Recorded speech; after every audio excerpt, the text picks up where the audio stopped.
I was interviewed yesterday for a series of programs that were being presented about Reformed theology, and the person who was running this program asked me what the basic issue was between Augustinian theology or Reformed theology and historic semi-Pelagianism. I said, I think it comes down to a different understanding of freedom and of free will.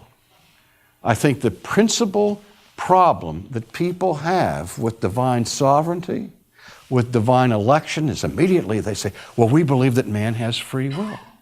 Well, I don't know any Augustinian in all of church history who didn't strongly affirm that we have free will. We are volitional creatures. God has given us minds and hearts, and He's given us wills. And we exercise that will all the time. We make choices every minute of the day. And we choose what we want. We choose freely. Nobody's coercing us, putting a gun to our head. And we're not robots. Robots don't have minds. Robots don't have wills. Robots don't have hearts. We're human beings. We make choices. That's why we're in trouble with God. Because the choices that we make in our fallen condition are sinful choices.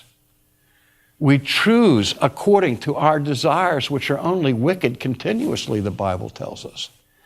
And that we are, as it were, dead in sin and trespasses, even though biologically we're very much alive.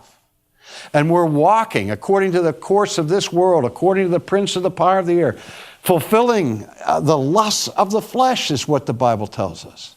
And so the Bible makes it very clear that we are actively involved in making choices for which we are responsible and which expose us to the judgment of God. And yet at the same time, the Bible teaches us that we're enslaved. We're free from coercion, but we don't have what Augustine called royal liberty.